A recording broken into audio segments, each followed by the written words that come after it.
Welcome one more time. Today we're gonna talk about how to organize our closets. Let's start with this.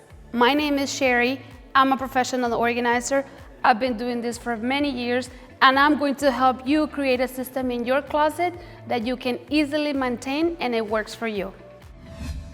The first thing that you need to do is take out everything that is in the floor. If you have anything in the floor, take it out and create piles somewhere in the room. Usually the bed does well for that. Create a category of shorts, category of skirts, category of t-shirts, dresses, sweaters, jackets, everything that you had in the floor. Do the same with the shoes, but as you're doing that, you should be categorizing them by style. Make sure you put them also by color all in the floor, like if you were going to display it for someone.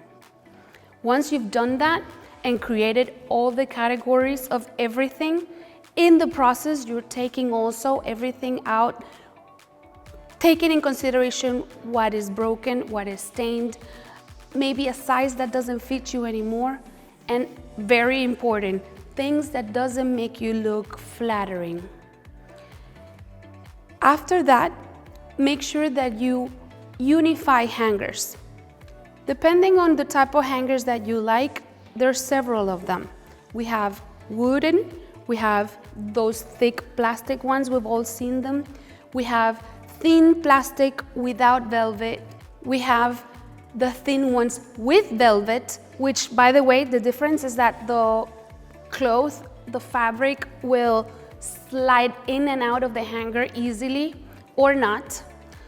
The velvet ones are my favorite typically because they help keeping the shape of the cloth in the hanger. So once you have created those categories in the bed, review those categories. Even if you've already taken out what is broken or stained or the size that you don't like, review it again. I trust you that once you have the whole category of pants together, you're going to notice that maybe you have way too many pants. Only keep the ones that make you and feel amazing on you. After that, we're going to put the hangers on the categories and assign a place in the closet. Look for the spaces that are the longest for long dresses or maybe long skirts. And also assign in the top area what goes on the top part of the body. On the bottom area, what goes in the bottom. So you put your pants, your shorts, or mini skirts in the bottom.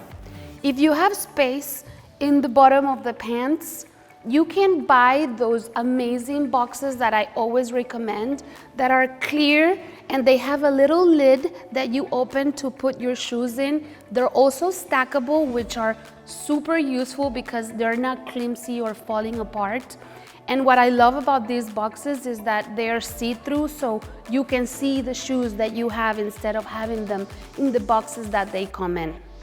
As far as belts, I love to put the actual leather part inside of the buckle and then roll them in so they keep in position instead of just rolling them in and leaving them open for them to be disorganized.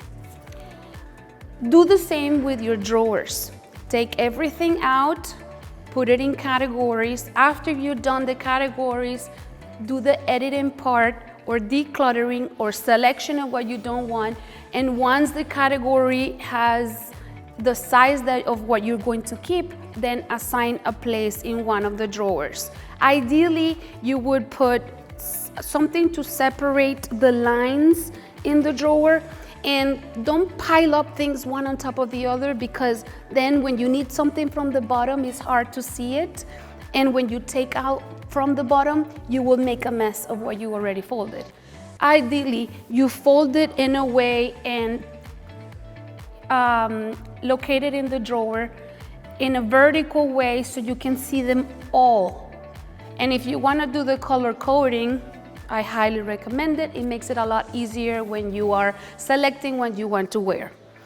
For your purses and handbags, what we want to do is that we're going to use this clear acrylic bins that also have a lid, but you open it up and down, and you can also stack them.